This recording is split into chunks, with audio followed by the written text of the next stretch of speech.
What's going on, guys? Today we are back at Timms Harley Davidson in Anderson, South Carolina to review the 2021 Harley Davidson Freewheeler.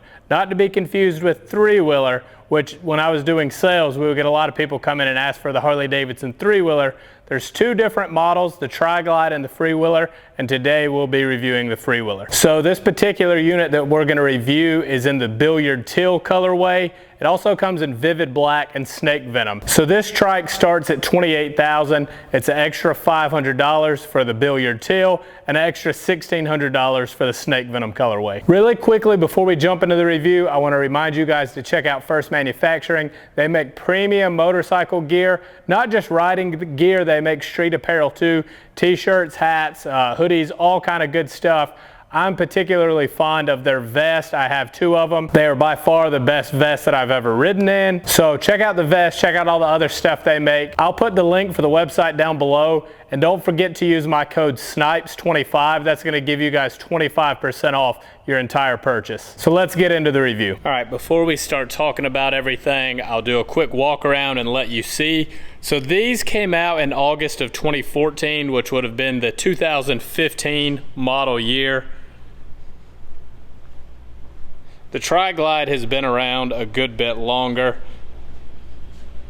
but this is kind of like its more sporty, sleek looking little brother, if you will. So jumping right into things, we're gonna start with this tank badge, and I couldn't wait to show you guys this one, and that's because this is probably my favorite badge that Harley has done. I know it may not be that impressive to you, but for some reason, just something about it really works for me.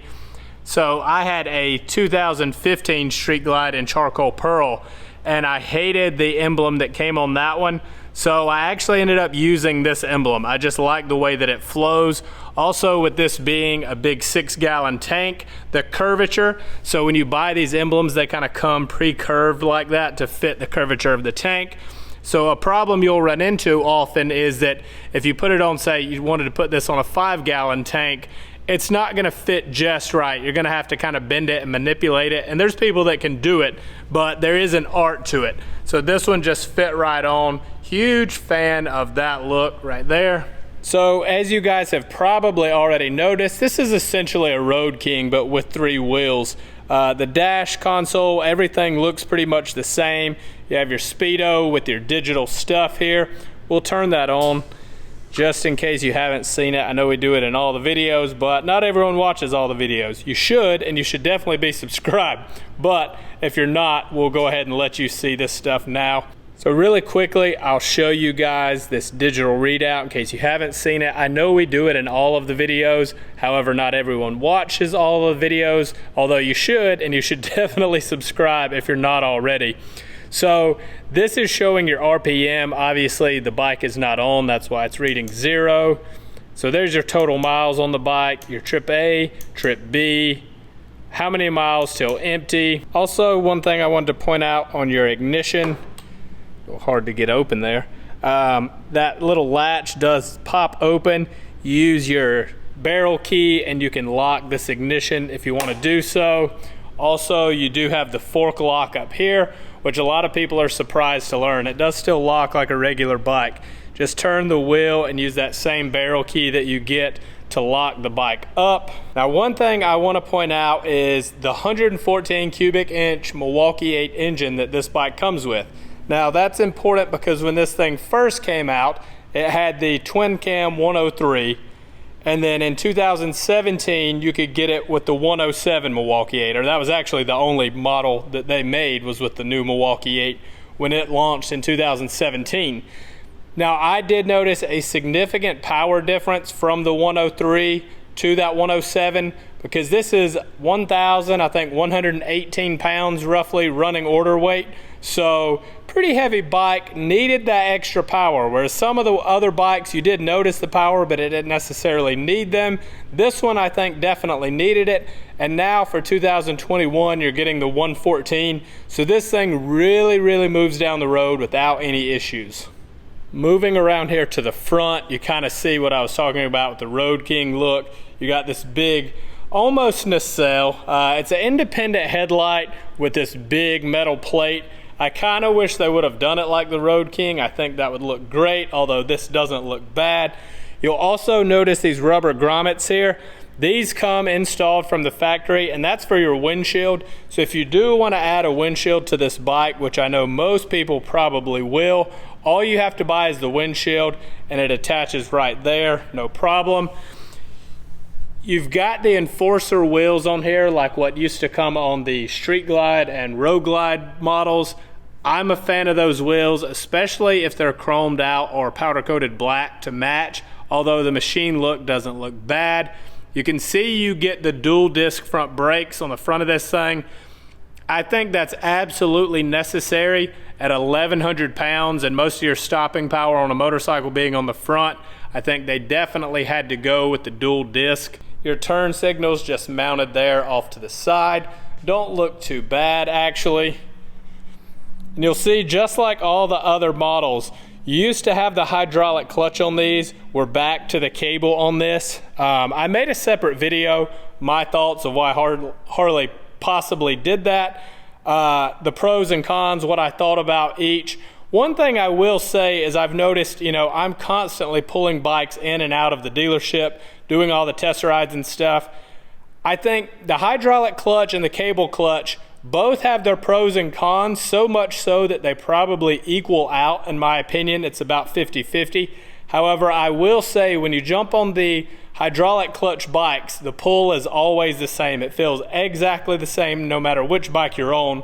Whereas the adjustment on these cable clutches, depending on how it's adjusted, some let out very late, some let out very early, very different feels. Not a huge deal, can be adjusted, but something to point out anyway. Moving around to this side, you'll see that you do have an extra pedal. This is your parking brake. You just push it down, it engages the brake. You push it back down, it disengages the brake. Just like the other models, no more heel shifter, only the toe shifter. Not a big deal for me. I don't care, I take them off anyway. When we were talking about the front end, you couldn't really see this, so I thought we would wait. This is a steering stabilizer for those that have never seen one. A lot of the sport bike community comes factory with these. A lot of guys will install them on their bikes anyway. So what that does is that prevents this front end from kind of getting some shake at like the higher speeds. Most bikes don't need it. I think they can all benefit from it. The Trike, I'm gonna say, probably needs it, just based on the weight that's not on the front end, the way that it's kind of pushing and stuff with these rear tires.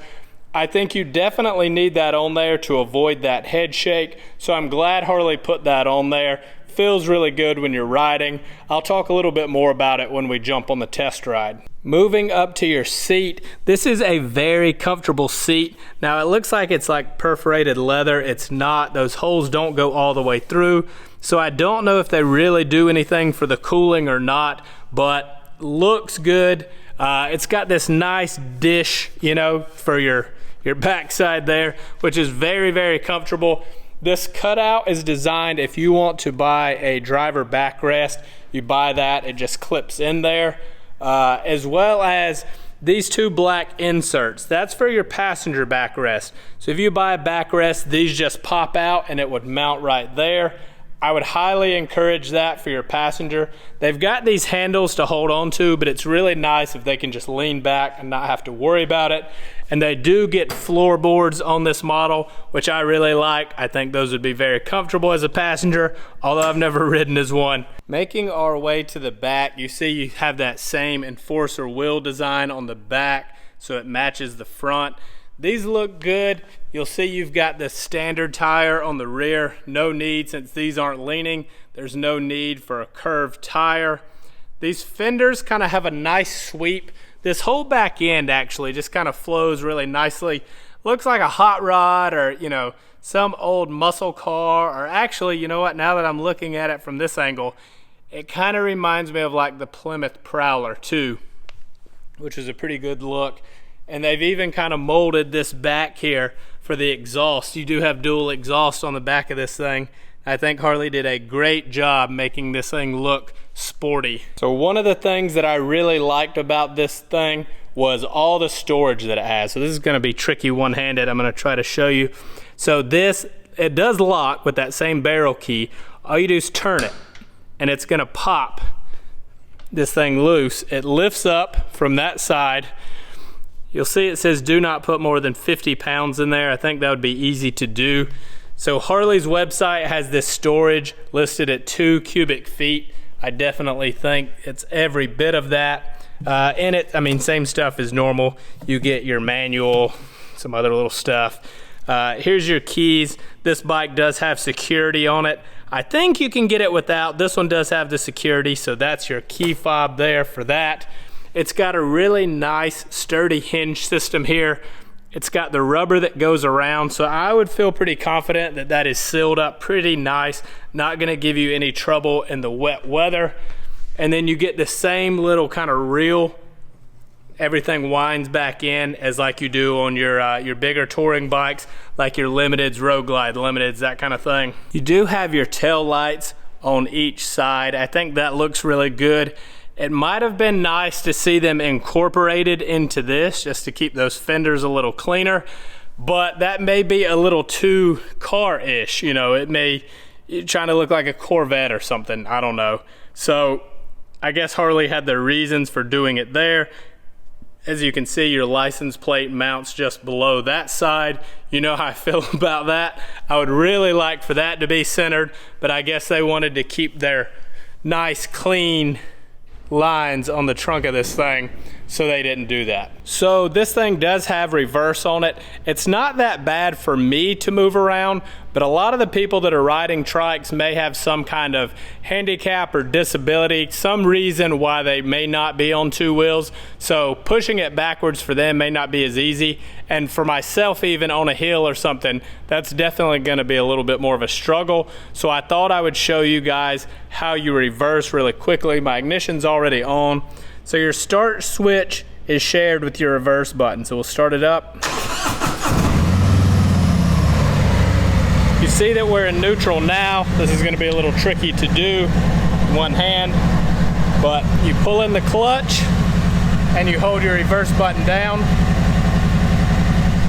You see that R popped up that let me know I'm in reverse. And you literally just mash the reverse button. You hear that little, we'll go ahead and cut it off just so you can hear me talk a little more clearly. So you hear that sound when I backed up. That's done through an external motor. That's not a gear in the transmission that has a reverse. It's an electric motor that drives it in reverse. I found that it goes pretty fast, about as fast as you would really need this thing to go.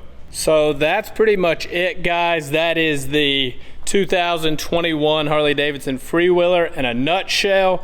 Give you one more quick walk around just so you can see this whole thing. I think these things look pretty good. I mean, not everyone who rides these like has to ride it. Some people, you know, get older, they have bad knees, they can't hold up the 2-wheeled bikes, so they go with one of these. But I've also sold many of these to people that either just felt more comfortable on it, or they got it because their passenger was more comfortable on it.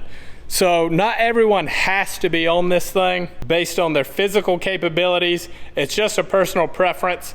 Out of the 3 that Harley makes, I know I said 2, the Tri-Glide and the Freewheeler, but they make the Tri-Glide and the CVO this year. So out of the 3 that they make, I mean, that CVO is like 50 grand. Don't get me wrong, it's super, super nice. We did get one in here, but it was literally sold before it got here, so I didn't get a chance to review it. But out of the 3, I would definitely lean toward this Freewheeler. So I'll go ahead and tell you guys this test ride was interesting because this GoPro that you're looking at now, the one I've mounted on the back fender with the suction cup, came off. Or actually, it didn't come off. It started pointing up. It's just a bad suction mount. So I spent forever messing with that. I cut almost all of it out of this test ride, so you won't really have to deal with that. And then the one I'm wearing on the front, the strap got pulled up and it's cocked just a little sideways. You'll see that view in just a second, but either way, all in all, not a bad test ride. Good weather, and I'm riding this on a day that the dealership is open. Not that that's relevant to you, but just a little different how we normally do things. Some people, when they test ride these three-wheelers for the first time, they say it feels really weird to not have to put your feet down. I don't know. Maybe it's just because I ride so many different bikes. I'm kind of used to not ever getting comfortable on just one thing. So didn't really notice it. Same thing with the kickstand. They're like, oh, I felt like I wanted to put the kickstand down. But I mean, I don't know. I just, not an issue I had with this thing. So, you know, it looks a lot like a Road King, and it feels a lot like one. Obviously, not in the handling, but just from like the view you're seeing now, you know, on the GoPro, you almost look like you're on a Road King. But the one thing I will say, the big difference clearly on the Trike, instead of leaning, you're literally turning. And I think that's where a lot of that steering stabilizer comes in, because like low speed turns, obviously not a huge deal. The higher speed, you know, big corners, big sweeping corners, I think that's where that steering stabilizer really comes into play. I think this thing would be a nightmare, honestly, without that stabilizer on there. As far as the cornering itself, though, stabilizer aside, it feels fine. Like, it feels stable. You know, I grew up riding three-wheelers and stuff, and those were super easy to tip in the turns. But that's because their wheelbase was so short, the front wheel and the back wheel seemed like they were almost touching. Obviously, this thing, the front end is raked out way more. Those three-wheelers, the front forks were almost straight. This thing's raked out a good bit more, and then you have a lot of distance in between the front wheel and the rear wheels. So it feels pretty stable. I remember the first time I ever rode one of these, just kind of around the parking lot of the dealership. I took it down to the bottom of the parking lot where there's no cars, and I kind of tried that, you know, the low speed but really sharp turns, and kind of gave it some gas. It didn't really lift up or give me the impression that it would give you any trouble. Now, I'm sure if you tried hard enough, you definitely could, but normal riding conditions, not going to be an issue. Real quick, we'll plug First Manufacturing since you can see my vest and the crooked GoPro. The code is Snipes25 for 25% off. Check out the stuff they've got. It's really, really awesome. So, tons of power on this thing with this 114. Like I said in the review, I think that when it went to the 107, that's when it didn't feel... The 103 never felt underpowered per se, but the 107 is where it felt like it had the power that it should. And then in 2019, when the 114 was made available for these, that's when you could really, really notice a big difference. So now I think it's right where it needs to be, because this is an 1,100 pound bike. So it does need that little bit of extra get up and go. Some of the common questions that I've had, you know, through my time in the dealership with these is, you know, what exhaust can I run? I'm pretty sure for the most part it's almost standard exhaust. The only thing I would be curious about is where it splits off into the Y. There may be a little different dimensions on that section there, but I know a lot of manufacturers make a lot of exhaust for these things, and clearly they sound just like any other 114 with exhaust when you put it on there. I've ridden one time, I think, Trike conversion kit, and that's like the bolt-on that you can put on, say like you've got a Fat Boy or a Heritage or something, you've got the wheels that you can bolt on. Those definitely do not feel as stable as these. If you're going to get a three-wheeled bike, or you need a three-wheeled bike, definitely just buy one that's made as a three-wheeler, not one that someone has made, not a kit to convert it, unless that's your only option, like financially, like you, whatever the situation is, you own your bike and all you can do is kind of put that kit, but obviously go with a really good one. I know when I was working in the dealership, they wouldn't put those kits on just because there's so many issues that could come up with that. No one wanted to be liable for it. So I would check with your local dealership, you know, if you're planning on buying one and can't do the work yourself, and make sure that they can do it. I'm sure you can find somebody to do it, but again, man, like just a little bit of something going wrong would be really bad. So just do your due diligence on that. Something I did want to point out is, like with any motorcycle, the majority of your braking power is on the front. That's extremely true, even more so true on this Freewheeler, and I'm sure on the Tri-Glide. I've ridden a few, but I can't recall if it felt exactly the same as this. So I did a few stops. I think this is one coming up. I tried to cut out, I got caught at every red light, guys, so I tried to cut most of that out so you don't just see me sitting there, and I know that's boring to watch.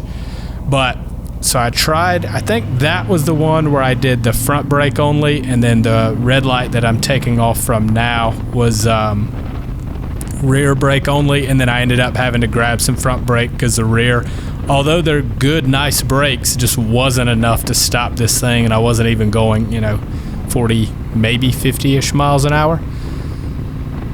So it's definitely good that Harley has the dual disc on the front of this thing. Absolutely necessary. And I mean, I've seen a lot of guys build performance baggers, and a lot of them have kept the stock Harley brakes. They're like, I mean, yeah, they don't look as trick as, like Behringer, and you do all these different, different clutch levers and the Öhlins shocks and all these trick parts. But they're like, these Harley brakes really, really work well. And I have to agree. I've never had issue with the factory Harley brakes. So in all, I mean, this Freewheeler is a really good package to me. Tons of power, stops good, tons of storage. If you're not comfortable on two wheels or you're not able for two wheels, I have no problems, hopping on one of these.